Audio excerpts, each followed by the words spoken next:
Talk KVNU. The information from the Pretty Balanced Perspective. Online at kvnutalk.com and on the KVNU mobile app.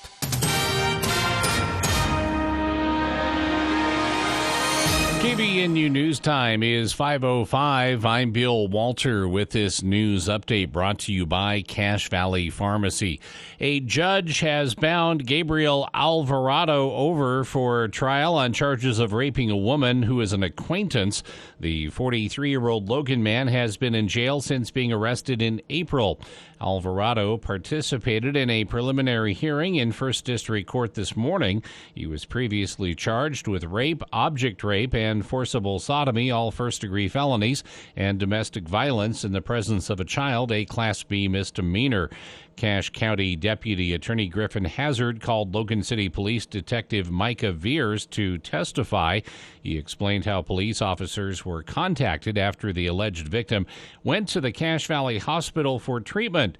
She reported that Alvarado had allegedly raped her hours earlier as she told him no continually. The assault reportedly took place at her Logan apartment. Days later, the alleged victim found flowers and a note on the doorstep of her apartment. The note was from Alvarado, allegedly apologizing and asking her not to call police. Public Defender Joseph Saxton raised the question as to whether or not the note was from his client, since it did not include his signature. He also highlighted how the alleged victim had taken some prescribed medication just before the alleged assault and may have dreamt the incident occurring. He said detectives could not find any DNA evidence on the victim's clothes. Judge Brandon Maynard ruled prosecutors had presented sufficient evidence to bind Alvarado over for trial. He ordered the suspect to remain in jail and appear for a pretrial conference August 9th. KVNU News Time is 5:07. KVNU weather for tonight. Partly cloudy skies is our forecast. Overnight low in the upper 50s. Sunny to partly cloudy, lower 90s on Friday. And then sunny, hot Saturday, Sunday, and Monday. Mid to upper 90s each day. It's been to 88. It's 86 right now at KVNU. KVNU weather brought to you by Polylift Concrete Raising and Piering. Protect your investment from issues before they happen. Polylift Concrete Raising and Piering will stabilize, lift, and eliminate further settling by using Magnum Piering products to save you big money down the road. Polylift Concrete Raising and Piering are the foundation lifting experts. Visit poly-lift.com to schedule your free assessment or call or text 435-999-9309. Polylift is locally owned and operated. This is Phil with Cache Valley Pharmacy. We love being in Cache Valley and want to thank you for your support. Cache Valley Pharmacy features the best prices in the valley, and as always, free delivery. If you're in the market for prescriptions, check first with Cache Valley Pharmacy for the absolute best prices, especially on compounds and insulin. We've been doing pharmacy better than anyone else in the valley with free delivery valley-wide for the last 19 years. Cache Valley Pharmacy, the pharmacy delivery experts. Order your prescriptions online at cachevalleypharmacy.com. KVNU News Time is 5:08. The call has gone out for many weeks from the governor's office, from legislative leaders, from counties and cities, asking people to please curtail water usage. On the heels of an urgent message from Hyde Park earlier this week that the flow of water into the tanks is not keeping up with the flow going out, Cache County Executive David Zook is urging residents to take drought conditions seriously. It gets dry in the summer. I think people are used to seeing things dry out a little bit in summer. But I think it's important that everybody recognize that things are a lot worse than usual right now. We know that it's always dry here anyways. We're the second driest state. Utah is the second driest state. But another stat that I think sometimes people don't realize is that we're one of the highest water users also. Not only do we have the least water, but we're one of the biggest water users. On KVNU's For the People program on Wednesday, Zook said the biggest use seen is on outdoor landscaping, where 60% of the water gets used.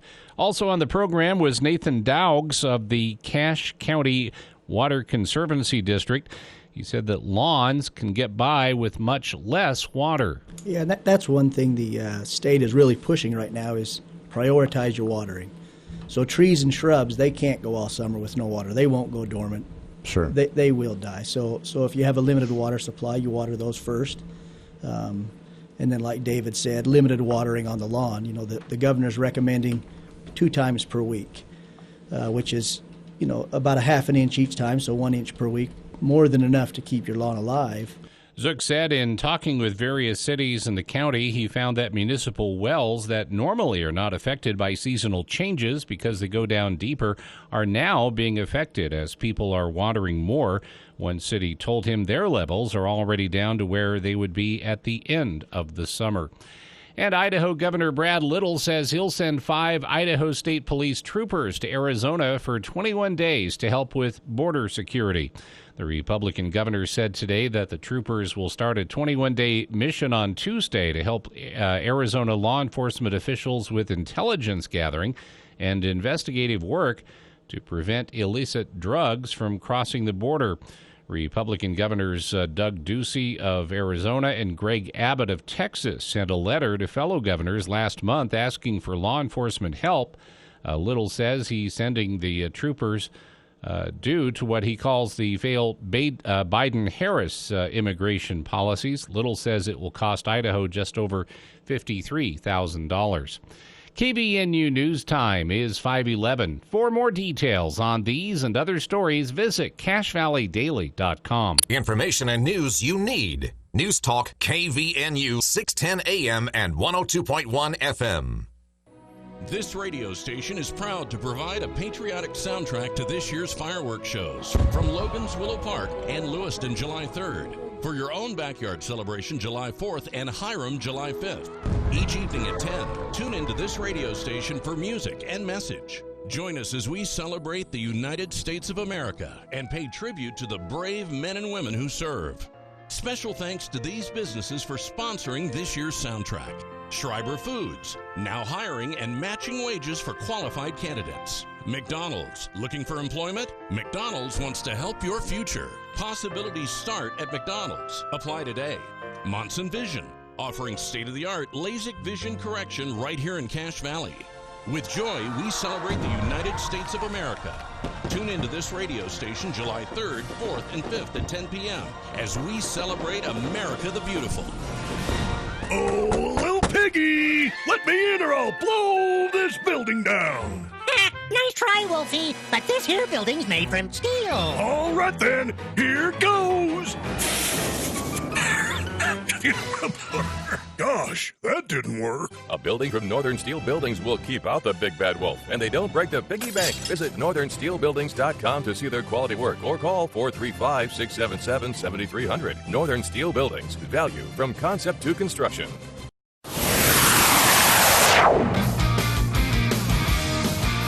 Welcome back to KVNU's For the People.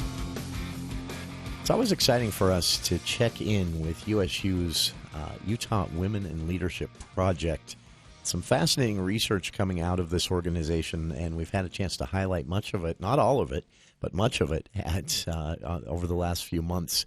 I'd recommend that you, speaking of all of it, I would recommend that you take some time to visit their site, follow them on social media. They're on Twitter, Facebook, more. Links to all of that and all of the research we've discussed here over the last few months at utwomen.org.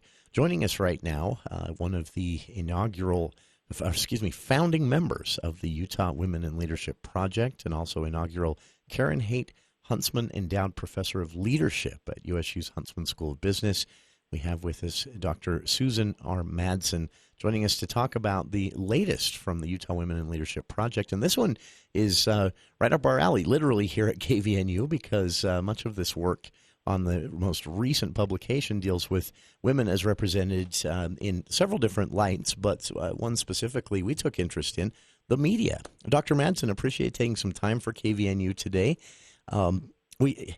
It's always fascinating to talk to you because not only the results of the research, these reports as they're published, are they fascinating, but how the research is conducted is really a unique thing, not happening many other places in the country, let alone Utah. And you guys are making some waves with this. Absolutely. We've done so many different topics, and we have lots of research teams, a lot of volunteers, even from other universities, that are professors or researchers, ask us to let them be involved. So we love it. And this particular study, we've been doing a lot of the impact of COVID-19 and different studies like that, women in politics, women in business, lots of research. But this one has been on my mind for a couple of years, and actually put together a research team about 9 months ago that did a unique study. We have not done this study before, even this kind of research before. And what they did was really looked at, we had to choose, Jason, on media. We couldn't do TV, radio, and newsprint. It's just too much work to do deep analysis on that. Sure. And so we really chose 4 primary papers in the state of Utah. Some of the biggest ones, so the Salt Lake Tribune, the Deseret News, the Standard, which is in Ogden, and then also the Daily Herald, which is in Provo-Orem area. And we went back to, many years and did an analysis of actual women politicians and how the media talked to them. So in these papers, how did they use language? Because what we know is, in terms of politics, that men and women are treated differently in media and in person. When they get asked questions in person, oftentimes they're about certain things when men never get those same questions. And so we did a deep analysis of how this played out in Utah in the past 15, 20 years. Sure. And it's interesting to me, Dr. Madsen, because I've had, through the show and through, other things I've been involved with on the legislative side of things, transparency bills and things like that, I've had an opportunity to speak with some people, women who have been in elected office here in Utah, and I've heard some stories that, our current lieutenant governor can tell some stories of being asked who's going to watch the kids when she was a candidate for state legislative office years ago. That's not a question asked of men. My understanding, though, is this research goes beyond even that, right? It goes into how they're represented as elected officials, how they're reached out to or not on certain issues versus others. It's fascinating that you guys were able to dig into this. Yeah, well, most of our research really does focus on their campaigns. Sure. So we really looked at the literature from 1995, so back in Olene Walker's day, to 2020, and really looked at the campaigns specifically. So how were women, when people wrote articles, and again, I wish we could have done some radio and TV too, because I think you'd get some different results. But written articles, at least people review, your editor reviews and maybe changes that. But what we did was really look at the language that was used and then compared it to the national research on gender. And so we actually uploaded it into a qualitative program and coded every single article. So we had quite a few articles that we looked at. 383 was our random sample. And went deeper into, throughout the years, and went deeper into an analysis so that the themes could really emerge and what's being talked about in terms of women running for office. And we also looked at state legislature, Congress, when the lieutenant governor kind of position, and then mayors as well. Those are the people we looked at in our articles. It's interesting to me that the results of this research and I guess I would put it this way: when you start to connect these dots, all of the research that has been coming out of the project that we've talked about the last few months here on the show, and you start to connect these dots, you start to see, for me, having at least a decent grasp on how campaigns work, starting with that original candidate filing, I worry that sometimes something that might seem very trivial to many people in a candidate being talked to a different way could actually discourage people from running for office in the first place. Oh, absolutely. And it impacts. So that's why we looked at this, because we know from the research and from experience and anecdotal stories that women are impacted differently because of the words than men. And that impacts them but it impacts the voter, people who vote for them. I mean, if there's a slant on family too much or questions in articles about what are you doing with your kids when you're out there, that gets into the minds of the voters. So oftentimes, actually, what we found is clear back in the day, there were some really blunt, obnoxious things said to Olene Walker and other women who ran for office early in the day. We're not finding as many of those these days, but that subtle angle that sometimes is taken really have a bigger impact than most people think. And all of us make these kinds of comments, not just blaming journalists, but we just have a lot of unconscious bias. You and I have talked about that before, right? Sure. So we may think we're saying really nice things, like we can say different. Let's say we have someone running for office, or a couple people, one's a man, one's a woman. Just even if we're paying compliments, oftentimes if we're not paying attention, we'll say different things to the man, like you know your issues well, you come across strong. For women, we may say, wow, you look wonderful today. You look so professional in your outfit. Sure. And they're both positive. But let me tell you, the subtleness of those kinds of things will impact voters, will impact image, and just the different things people think about both of the candidates and what might be important to them. That's the greatest thing about research like this, like everything you guys are doing there at the Utah Women and Leadership Project at USU, is it makes us think. It raises awareness to these types of things. You mentioned, you used the word, unconscious bias there, and we've all heard it. We've seen it. I've been at events where, just as you've just mentioned, the two candidates sitting on the stage in a town hall for campaigns, and one comment made to a male candidate, and then a woman sitting there on the stool right next to him, and someone compliments her on her hair.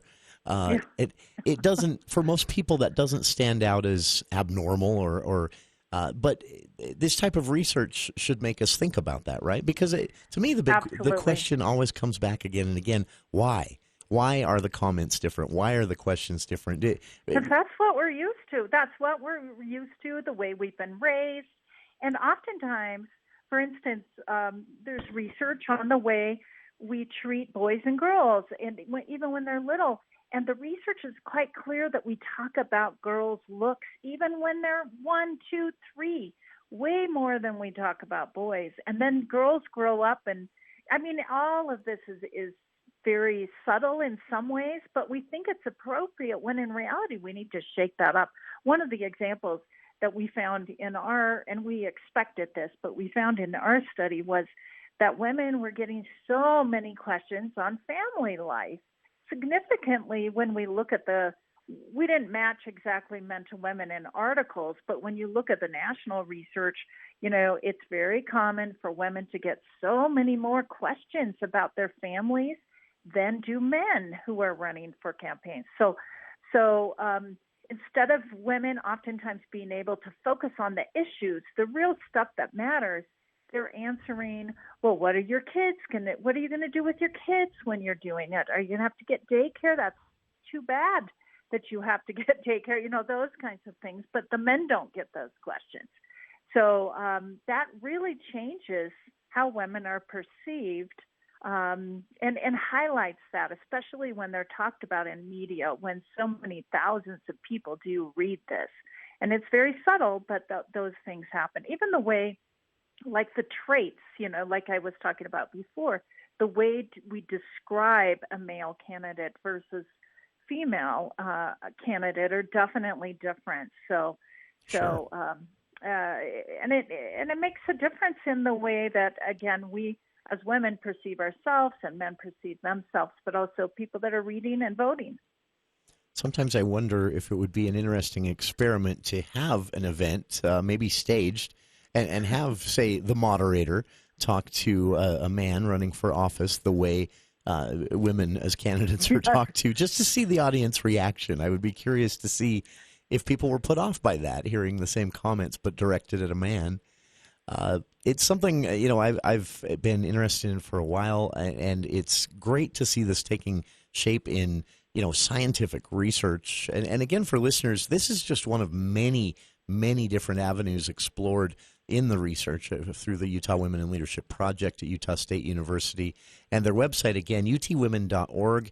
You can find links to all of the research. Much of it we've discussed here on the show over the last few months. Some of it we haven't even gotten to yet, and some amazing stuff to see from women in higher education, how COVID-19 impacted women, career advancement opportunities within cities, counties, and even state legislative offices, staff, and elected offices. It's just fascinating to see as we talk a lot about, working towards a more equitable world, the need for more women in leadership and in elected office here in Utah. The research at the Utah Women in Leadership Project at USU is really highlighting some of the challenges on this front. Dr. Madsen, we've discussed just briefly here that this might discourage a woman from running for office, these types of things. But it can also affect women once elected as well. And that was probably apparent in the news coverage as well. Yeah, absolutely. I think this is good this kind of research helps all of us. But this particular brief, I hope, helps media to just think about the words that they use a little bit more, but it can help everybody. But I think that's why we do this research, is really raise awareness for leaders in the state, but also for women themselves and male allies like yourself. I think all of these are important. And journalism, of course, journalists and reporters can make a big impact, positive impact in lifting girls and women moving forward. So sure. We love to put this kind of research out and welcome anybody to get on our newsletter that goes out once a month that introduces some of these different kind of resources out there. You can sign up for that newsletter at the website, utwomen.org. You can also find the Utah Women in Leadership Project on social media, Twitter, Facebook, and more. All of this available at their website. Again, utwomen.org. I've linked to that on our Facebook page as well. And this latest brief on research from the project at Utah State University is available right there at the top of the website. I've linked to that on our Facebook page as well. Check all this out. Go back and read some of what we've already discussed. Check out this new brief. It is eye-opening, and it really helps you understand the landscape as, again, we push for more women to be represented in elected office, in county and city governments, and more. A lot of challenges still on this front, despite the fact that it's 2021. Dr. Susan Madsen of the Utah Women in Leadership Project has been our guest. And Dr. Madsen, once again, a pleasure to have you here on the show, and thank you for taking the time. Thanks so much. I always enjoyed chatting with you. Always great to talk. Have a good weekend. You as well. Bye-bye. And just an amazing set of research. Again, check it out at utwomen.org, and we'll be back with more of For the People right after this. Attention homeowners! You may have noticed the ground shift after your foundation has been poured, causing your house to sink or settle. Protect your investment from issues before they happen. Polylift Concrete Raising and Piering will stabilize, lift, and eliminate further settling by using Magnum Piering products to save you big money down the road. Polylift Concrete Raising and Piering are the foundation lifting experts. Visit poly-lift.com to schedule your free assessment or call or text 435-999-9309. Polylift is locally owned and operated. The results are in for the 2021 Best of Northern Utah contest. Best of Northern Utah. Brought to you by Thermo Fisher. Pick up your copy of the Winners Magazine. Pickup locations are listed at bestofnorthernutah.com. Over 300,000 votes were cast to determine gold and silver winners in 164 business categories. Help congratulate these businesses and support all of your local businesses. And thank you for participating in the 2021 Best of Northern Utah contest. Utah.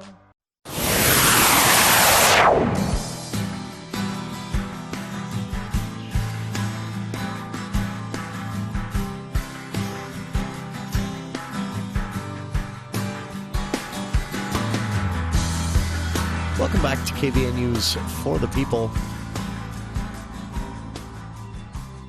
Speaking of women in the media, thanks again to Dr. Susan Madsen, by the way. Always great to speak with her. And again, you can read that report via the link on our Facebook page, or just visit utwomen.org for the Utah Women in Leadership Project at the Huntsman School of Business up at Utah State University. But again, speaking of women in the media, some news today. Another candidate jumping into the inter-party race against Senator Mike Lee. A few weeks ago, maybe about a month ago, we had news that former state Republican former Republican representative in the Utah State House of Representatives, Becky Edwards, will be running. She's already made it official. She'll be running against Mike Lee in a Republican challenge. Again, this is within the party, so that means the challenge will play out both at the state convention in 2022, but also through the signature gathering process and a ballot. So I'm guessing that there's going to be a primary for Senator Mike Lee to battle his way through in 2022. And incumbents in Utah have good luck, but we'll see how this plays out. Senator Mike Lee being challenged by Becky Edwards and now another individual, primarily for his support of Trump in the re-election campaigns of 2020. Senator Lee was the co-chair of Trump's Utah re-election campaign, and also was kind of lit up in the media for comparing Trump to Captain Moroni at an event in Arizona just before the election. Mike Lee had to backpedal and apologize quickly for those comments. Others have been very supportive of Mike Lee in that position and critical of Senator Mitt Romney for voting, for example, to impeach Trump. So I don't know the lay of the land out there in Republican. Well, I guarantee this. I guarantee Mike Lee survives the convention when he has to campaign only to 3,000 to 4,000 state delegates, state Republican delegates. He'll win that one. But I don't know the lay of the land as far as a primary goes. I don't know. No polling has been done. That said, again, former state representative Becky Edwards, a Republican, will be running against Mike Lee in that race for the nomination within the Republican Party. And today it was announced that Allie Ism is going to join that race as well. Ism is pretty well known in political circles in Utah. She was a key part of Governor Herbert's campaigns and staff. Was a leadership role with a small biotech company as well in the last year. And she also, during her 6-year tenure with the Church of Jesus Christ of Latter-day Saints as an official spokesperson for the church that she started in 2013 and held up until 2019 before leaving for the small biotech company. Before that, again, she was Herbert's spokesperson, deputy chief of staff for Governor Herbert in his office once elected, and a key part of his reelection campaigns. You can read some of the early coverage on Allie Ism's announcement today and Becky Edwards' announcement from several weeks ago. And we'll be talking to both here on the show in the coming weeks and months. But again, 2 women. I don't know what to make of this. I don't know if there's anything to make of this. People file to run for office for a lot of different reasons, but 2 women now challenging Senator Mike Lee for the Republican nomination for United States Senate in 2022. I think it's safe to say the Republican nominee will be winning that general election, and Utah's 2 senators will remain Republicans, but things could get interesting in what I'm guessing is going to be almost a guaranteed primary. With both women announcing this early, should be easy enough for them to collect signatures to get on the ballot, even though I think it's likely Mike Lee will fare pretty well with Republican delegates at the convention. So I'm guessing almost a guaranteed primary on this one. We'll see how that goes. But again, I've linked to some of the early coverage for both Edwards and Ism and responses from Senator Mike Lee as well on our Facebook page. And we'll be back with more of For the People. Take a look at what Governor Herbert, Lieutenant Governor Henderson, and Director of the Utah Department of Health, Dr. Michelle Hoffman, had to say in this week's Coronavirus Task Force briefing. Bad news for the first time in about 2 months. We'll get to some of the highlights after these headlines with KVNU's Bill Walter.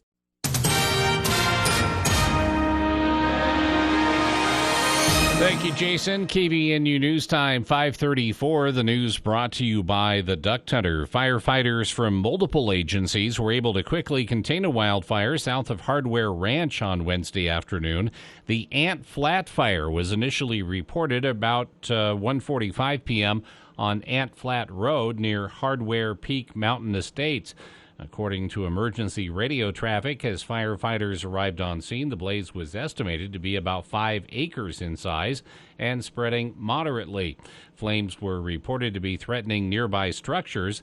Cache County Fire Marshal Jason Wynn said the fire eventually grew to about 20 acres in size. Firefighters were able to establish a perimeter around the blaze in about 3 hours. Crews from Cache and Weber counties, along with the Forest Service, worked together to get the fire contained quickly. They were helped by 2 helicopters and 2 single-engine air tankers from the Northern Utah Interagency Fire Center. They dropped water and retardant on hot spots while brush crews cleared lines around the fire. The fire is suspected to have been ignited by lightning from a storm that passed through the area around the time flames were reported. According to Fire Center crews, Wednesday's fire occurred as crews were already working to contain another fire in the area. The Curtis Creek fire, about 3 miles east of Hardware Ranch, was reported Tuesday night. It has only burned about a half acre. The cause is under investigation. Wynn said the crews will remain on the Ant Flat fire to extinguish any hotspots and ensure that containment lines do hold. Police apprehended a suspect who is accused of attempting to carjack a vehicle while running from officers yesterday afternoon. KUTV reports the takedown happened just before 5 p.m. in the intersection of 700 East and 200 South in Salt Lake City. According to police, detectives were attempting to arrest a wanted suspect in the area, and there was a foot pursuit. Officers caught up to the suspect at the intersection, and he tried to carjack a vehicle. Police tased the suspect, and he was taken into custody. An ambulance was called to the scene to evaluate him, and no other injuries were reported. And starting today, if a Utah resident is on the hook for more than $2,500 of child support payments, they will not be able to get a hunting or fishing license. House Bill 197 was passed in Utah's last legislative session and was signed by Governor Spencer Cox and takes effect today.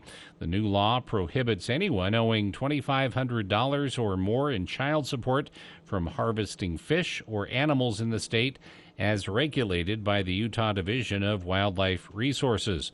Once behind, an individual would only be able to buy a permit after they catch up completely, and the state's Office of Recovery Services has made a note of the payment to the DWR. The bill was sponsored by Representative Carrie Ann Lisenby.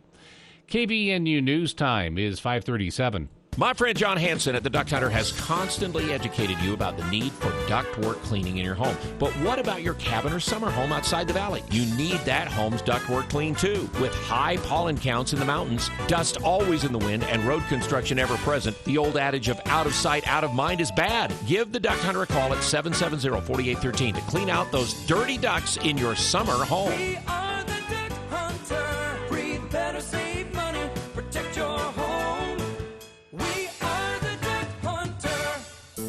KBNU weather for tonight, partly cloudy skies, overnight low in the upper 50s, sunny to partly cloudy into the lower 90s on Friday, and then sunny and hot Saturday, Sunday, Monday, upper 90s each day. 88 has been our high today. It is 85 right now at KBNU. KBNU weather is brought to you by U&I Furniture. They have chair heaven going on. If you need a chair, they've got it. Rockers, recliners, power recliners, big chairs, petite chairs, swivel chairs, accent chairs, lift chairs, all kinds of chairs. Always a better buy at U&I, 28 West, 1st North, downtown Logan. For more details on these and other stories, visit CacheValleyDaily.com. This is Dr. Red, chiropractic physician with Red River Health and Wellness. Are you suffering with fatigue, brain fog, headaches, intestinal issues, weight gain, and you haven't been able to find any answers? I've constantly been fighting with my weight and thyroid issues for more than 25 years, and none of the doctors in 25 years have ever been able to explain to me what Hashimoto's is, what it means to me, and how to manage it. Red River Health and Wellness can help you. Today, my life is like the minute I get out of bed, I hit the ground running. I'm ready to go. I want to see what today is going to bring, what adventures I'm going to have without pain and with all the energy to do everything that I want to do. Our goal is to teach you and educate you so you know how to manage your condition a lot more effectively and you know what to do and what not to do for the rest of your life. With our satisfaction guarantee, you have nothing to lose. Call Red River at 855-55-RIVER to schedule an in-depth consultation absolutely free. All appointments can be done remotely by FaceTime, Skype, or phone. Celebrate the 4th of July weekend on the shores of beautiful Bear Lake in Garden City. This Saturday night, July 3rd at Heritage Park, enjoy live music with American Idol finalist Bucky Covington. Music starts at 7:30 with fireworks at 10. Plus a moving tribute to our military that's a must-see. There's no cost, but bring your own chairs and blankets. Fireworks, live music, and fun this Saturday night in Garden City at beautiful Bear Lake. Go to bearlake.org and click on events for more information. Happy Independence Day from your neighbors in Garden City.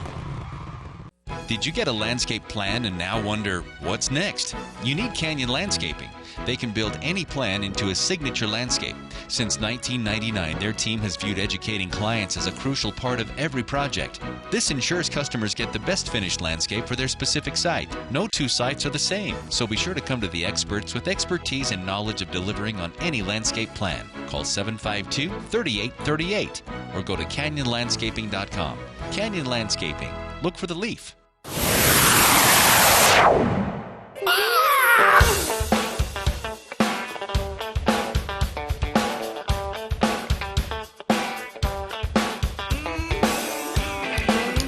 Welcome back to KVNU's For the People. Thanks again to Dr. Madsen for taking some time with us today. A unique look into the research coming out of the Utah Women in Leadership Project at the Huntsman School of Business up at Utah State University.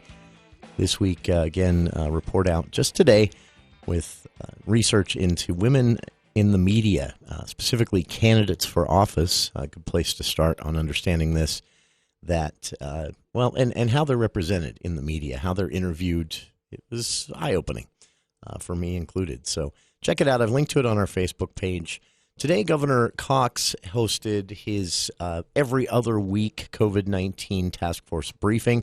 The Unified Command is wound down, so this is now happening directly out of the Utah Department of Health. Today, Governor Cox, Lieutenant Governor Henderson, and Dr. Michelle Hoffman, Director of the Utah Department of Health, all spoke.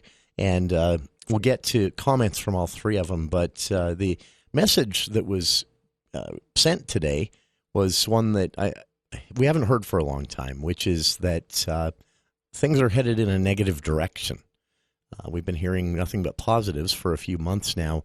And that tone changed today in the weekly, every other week briefing. You can watch these in their entirety at Governor Cox's Facebook page. Just search for Gov Spencer J. Cox on Facebook. You'll find it there, even if you're not logged into a Facebook account. It is a public page, and you can watch the entire 40-minute event today. We've got some highlights here for you, though, starting off with Dr. Michelle Hoffman, again, director, former deputy director, now director of the Utah Department of Health, replacing Dr. Angela Dunn, who left to assume full responsibilities at the Salt Lake County Department of Health, the largest health district in the state.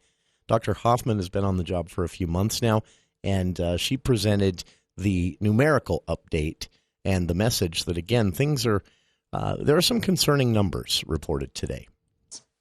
Our data update for the rolling 7-day average for positive cases is 384 per day, which is up from a week ago at 324 per day, and sadly, from a month ago, 213 per day, so really a significant increase. Our rolling 7-day average percent positivity person over person is 8.6%, which is down slightly from 1 week ago at 8.9%, but up again from a month ago at 6.4%. Our rolling 7-day average percent positivity test over test is 6.6%. This is slightly up from a week ago at 5.9%. And up again from a month ago, 3.9%. We're clearly in the middle of a spike in cases, and it's really sad to see and entirely avoidable. It's no secret who's driving this surge in cases and hospitalizations. It's unvaccinated people. As the governor shared in his remarks, almost everyone who tests positive that ends up hospitalized or even passes away has one thing in common: they are unvaccinated. Several weeks ago, we had modeling that predicted we would reach 600 cases per day, and we're nearly there. Models as of yesterday, not taking into account any additional surge we may expect from a return to school, are approaching 1,000 to 1,200 cases per day. We do not want to go back there. Outbreaks some of these case counts are being specifically driven by outbreaks. For example, in one of our local health districts, we're helping them investigate 4 separate outbreaks in overnight youth camps. These kids are not only becoming infected themselves, they're exposing others at the camp and when they go home. We encourage parents to select extracurricular activities that take precautions to prevent outbreaks, especially if it's an overnight program where children can't mask while they're sleeping in close quarters. Extracurriculars that require masking for unvaccinated individuals and perform screening testing to prevent outbreaks are recommended. What's happening now in our camps is a microcosm of what will happen when we return to school in the fall. Please build on that momentum mentioned by the Lieutenant Governor, and let's get every child vaccinated as soon as possible that's eligible. At the end of the day, vaccination is the answer to all of the challenges that we're describing here today. Thank you. Also a part of today's COVID-19 briefing from the governor's office in the Utah Department of Health was Dr. Kinsey Graves. She is a senior doctor at the University of Utah Hospital, and she provided a report on what is driving much of the spike here in Utah, which is the Delta variant. It's 60% more transmissible than the original COVID-19. And here's what she had to say from the perspective of a doctor managing care at the University of Utah Hospital. I want to talk a little bit about what the state of affairs is like in our hospitals right now. The thing that really hasn't been called out today is what may be driving this, and that is the Delta variant. So the Delta variant is COVID-19 mutating to be able to find a vulnerable vector or a vulnerable patient. It is 60% more transmissible than the last variant, which were alpha and beta. Those were 60% more transmissible than the native virus. We have more Delta in Utah than we do in LA. In LA County, public health experts there recommended masking indoors for fully vaccinated people. I'm a healthcare worker. I got my vaccine in December, and I'm masking because I want everyone around me to feel safe. I want to be very, very clear about what every one of our staff has told me, and that is that this is not over. The vaccine is important. It is what we need to end this. But the COVID-19 pandemic is not over. We may get to 1,200 cases per day. We were there before, right? So we had 3,500 cases per day in the fall. The difference then to now is now our hospitals are full of people who delayed care for 18 months when things were scary, when we didn't have a vaccine available. We have transplant patients that have gotten vaccinated and can't man out of bodies. We have kids under 12 who are not eligible. I am the mom of 2 kids under 12. And what we need to do as a community is protect those people. Our kids are vulnerable and our sick patients are vulnerable. And so I implore you to please get your vaccine if you have not. Dr. Graves also reminded everyone that an additional concern right now with this spike in cases is that the hospitals are not staffed to the level that they were at the worst times of the pandemic, December and January, for example, of 2020 and 2021. The staffing has moved on to areas of greater need throughout the country, and so she implored people, again, to get vaccinated. Lieutenant Governor Henderson spoke for a bit and reminded everyone that the state is still offering to assist and cover all costs of a pop-up vaccination clinic should a business or a nonprofit, community group, or a group of people in a neighborhood want to find a spot and designate it a vaccination clinic for a day or an afternoon or an evening. The state will help you do that. The instructions on how to do that are at coronavirus.utah.gov, the lieutenant governor said, and she said these pop-up clinics have been really helpful in increasing steadily by a few thousand a day at least the number of people vaccinated in Utah. But with the report that we're only just under 50%. The goal was 70%, maybe even 75%, hopefully by mid-June. We obviously didn't hit it. We're under 50% still here in the state of Utah. And again, this Delta variant spreading, the numbers are starting to look like they did in the summer of 2020 here in Utah, the governor said. He was asked during the Q&A portion if this meant the state was considering bringing back some restrictions, and the governor paused for a bit before answering. No, absolutely not. We're pleading for a return to sanity and asking people to get their vaccines. Because it won't make a difference. It just won't. We're not doing that. Again, we have the answer to all of this, and the answer isn't to restrictions. The answer isn't to destroy people's jobs. The answer isn't to force people to wear masks. The answer is to get vaccinated. That's the answer to all of this. And finally, Governor Cox was asked about potential incentives. Other states have had good luck with lotteries and giveaways and scholarships and things like that to random individuals who've been vaccinated. Ohio has seen a big uptick in their vaccination rate due to things like that. The legislature shot the idea down during the recent special session, but Governor Cox said the idea of incentivizing people to get vaccinated is still on the table. Again, the legislature, we've talked about incentives. Incentives are still on the table. We continue to have those conversations.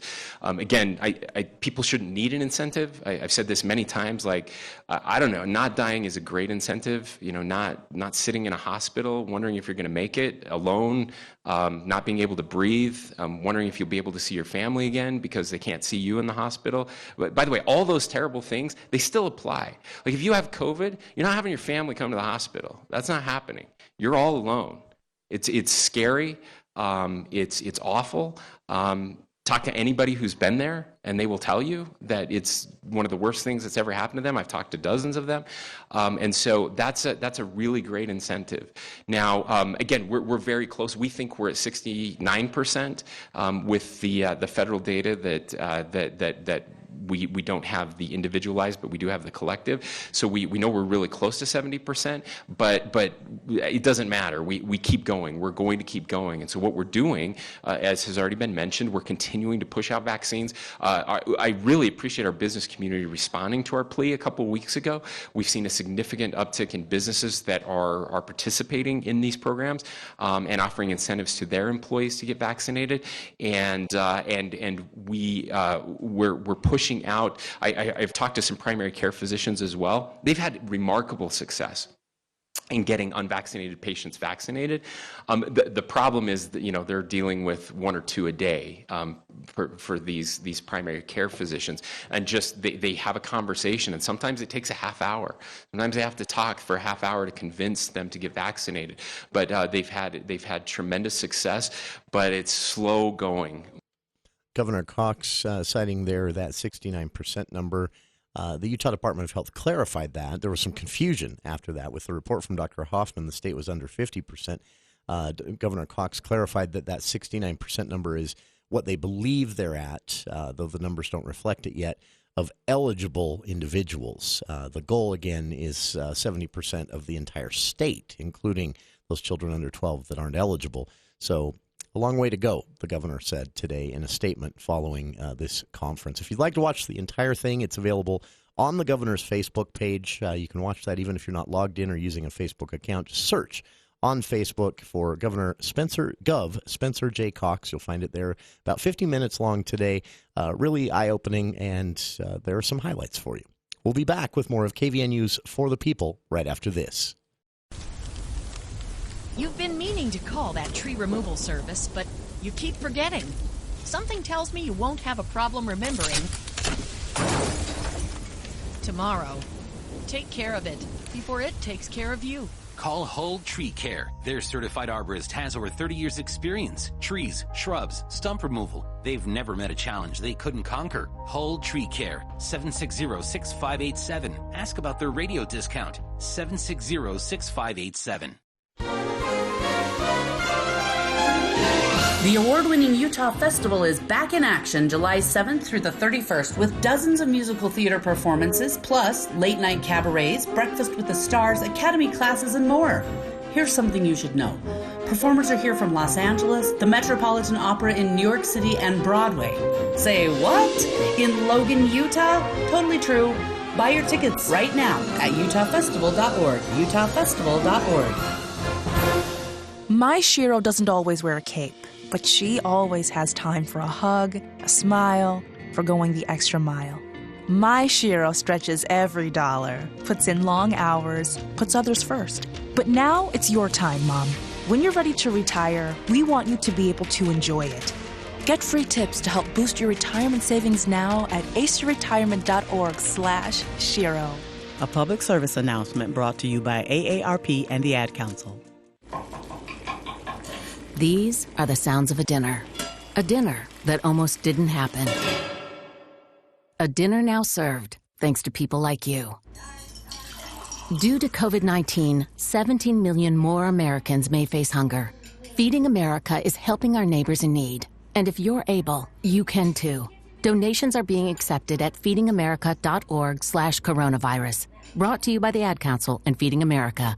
200 food banks strong. Vehicle accidents are stressful enough. You don't need someone showing up at the scene trying to pressure you into letting them tow away your vehicle. Call your roadside assistance provider or insurance company for towing company suggestions, or consult with police on the scene. And always have the price and terms in writing before you let them hook it up. If you suspect fraud, call us at 1-800-TEL-NICB or visit www.nicb.org. A public service message from the National Insurance Crime Bureau. 145 over 92. 180 over 111. 182 over 100. And I had a heart attack and a cardiac arrest. And then a stroke. Your blood pressure numbers could change your life. A lot of people don't understand, including myself, I didn't, now I do, the impact of having a stroke. My memory is shot. When I woke up, I couldn't speak. Lowering your high blood pressure could save you from a heart attack or stroke. If you've stopped your treatment plan, restart it, or talk to your doctor about creating one that works better for you. Start taking the right steps at manageyourbp.org. It's a new life, but I'm going to make it better. Coming back. Ask your doctor, check your blood pressure. Brought to you by the American Heart Association, American Medical Association, and the Ad Council. Hello, America. Coming up on the Clay Travis and Buck Sexton Show. Open Line Friday. Going to take all your calls about the visit to the border by Trump, our big interview with him, anything on your mind, the world of politics, culture, sports, you name it. Plus, I will finally talk about Civil War sleepaway camp and why I'm so fired up about tearing down statues and monuments and the idiocy of Nancy Pelosi. It'll be the Friday edition of the Clay Travis and Buck Sexton Show. 10 to 1 on News Talk KVNU, 102 FM at 610 AM.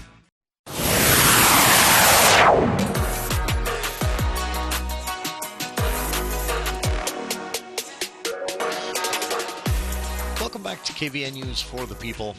Wrapping up today's show. Our time just about up here. A little preview of tomorrow. And pre-warning, if you will. So tomorrow at 5 o'clock, we have the For the People movie show with Andy Morgan of AndyAtTheMovies.com. We've got 2 new films in theaters. One from last weekend Andy hadn't talked about yet that we'll get to tomorrow at 5 with the For the People movie show and Andy Morgan of AndyAtTheMovies.com. In hour 1, we'll be talking about something that, you might be glad you heard about right now in this plug for tomorrow's show. It's called pent-up travel demand. It's actually a psychological thing that sets in with a lot of people after a particularly stormy month in the wintertime. Even a stormy weekend or week can lead to a large number of people deciding, I'm getting out. I'm just going somewhere. The problem is it's not just been a stormy winter or month or week. It's been 15, 16 months of everyone kind of laying low. So, travel planners, UDOT specifically here in Utah, expecting that Independence Day weekend going to be the weekend when everyone says, oh, I'm vaccinated, the family's vaccinated, we're going somewhere. And that could lead, John Gleason, spokesman for UDOT, says, to some lengthy delays along the Wasatch Front, in the Salt Lake and Utah County areas, and even here in Cache Valley over the next 4 days. Yes, UDOT thinks this will start tomorrow morning. Heavy traffic expected on major roadways, especially those going through to somewhere cool, like Main Street Logan, due to this pent-up travel demand. Tomorrow on the show, we'll talk about the psychology behind this. What makes people do this? That's tomorrow at 4 on For the People. Dave Ramsey is next here on KVNU Logan.